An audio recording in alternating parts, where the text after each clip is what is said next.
warahmatullahi wabarakatuh.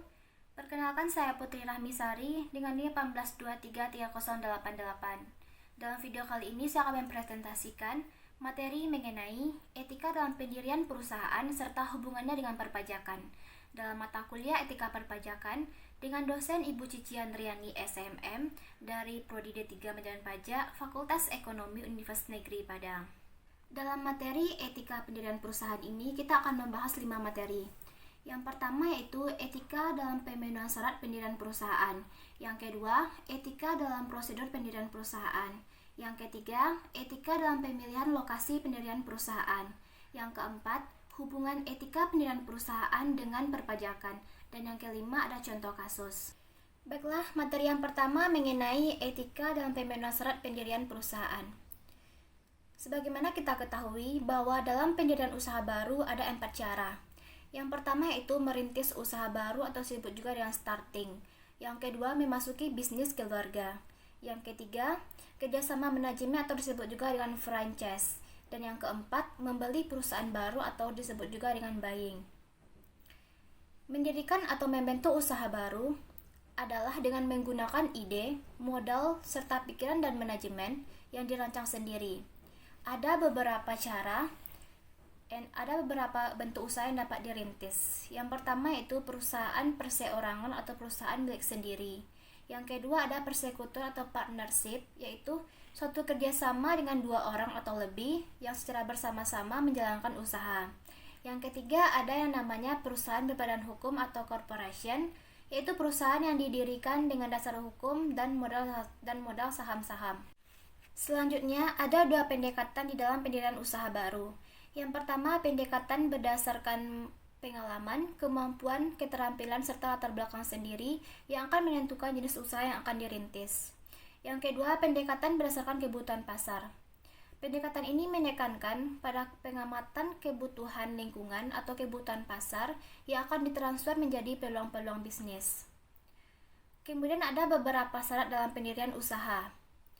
Yang pertama itu membuat akta perusahaan ke notaris. Yang kedua, mendapatkan surat keterangan domisili usaha. Yang ketiga, mendapatkan surat keputusan pendirian perusahaan dari Departemen Hukum. Kemudian yang keempat, mengurus surat izin usaha atau disebut juga dengan SIUP. Kemudian materi yang kedua mengenai etika dalam prosedur pendirian perusahaan. Di dalam mendirikan suatu perusahaan ada beberapa prosedur yang harus dilalui oleh setiap pengusaha. Yang pertama yaitu tahap pengusulan izin pendirian perusahaan. Bagi perusahaan berskala besar, hal ini demi pengakuan dan pengajuan atas perusahaan untuk mendapatkan izin sementara, izin tetap, dan izin perluasan. Yang kedua, tahapan pengesahan menjadi badan hukum. Hal ini bagi perusahaan berskala besar untuk mendapatkan izin dari badan hukum yang berlaku.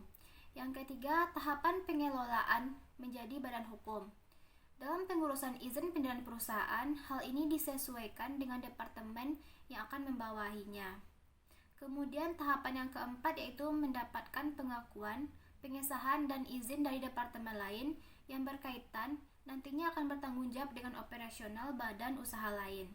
Selanjutnya materi yang ketiga mengenai etika dalam pemilihan lokasi pendirian perusahaan. Pemilihan lokasi adalah proses pemilihan yang optimal secara ekonomis. Artinya dapat memberikan keuntungan maksimal, biaya terendah, serta pendapatan yang tertinggi. Pemilihan lokasi ini sangat menentukan efektivitas dan efisien keberlangsungan perusahaan. Pengambilan keputusan dalam pemilihan lokasi perusahaan ini adalah suatu kerangka kerja dan perspektif bagi pengembangan usaha dengan pemilihan lokasi yang berdasarkan pertimbangan serta menguntungkan bagi semua akses yang ada. Selanjutnya, materi yang keempat mengenai hubungan etika dalam pendirian perusahaan dengan perpajakan. Ketika suatu perusahaan didirikan, hal pertama yang harus diperhatikan adalah pengusaha yang bagaimana membentuk suatu usaha memberikan kontribusi profit yang besar. Kemudian, dalam profit yang besar itu akan menentukan beban pajak yang kecil atau profit yang didapatkan dengan kewajiban bagi pengusaha untuk memiliki NPWP. Kemudian, apabila telah memiliki pendapatan yang besar serta beban pajak yang rendah, maka pengusaha akan melakukan pengukuhan diri untuk menjadi pengusaha kena pajak. Selanjutnya, materi yang kelima ada contoh kasus dari etika pendirian perusahaan. Hal ini terjadi pada CV Cahaya Logam, yaitu pelanggaran normatif CV Cahaya Logam yang mengabaikan keselamatan pekerja, melanggar waktu bekerja dengan memperkerjakan para buruh dari jam 6 pagi sampai jam 10 malam. Kemudian perampasan atas hak komunikasi dengan menyita alat komunikasi serta menyekat para buruh di ruang yang tidak layak huni. Dalam kasus ini terjerat kasus pidana KUHP pasal 33 tentang perampasan kemerdekaan orang serta pasal 31 tentang penganiayaan dan pasal 372 tentang penggelapan. Solusi dalam kasus ini adalah setiap perusahaan harus memiliki izin yang sah dan kontrak kerja yang sesuai serta mempertimbangkan etika dalam berbisnis dan moralitas dalam perusahaan. Baiklah, demikian yang dapat saya presentasikan. Kalau ada yang salah, saya mohon maaf. Assalamualaikum warahmatullahi wabarakatuh.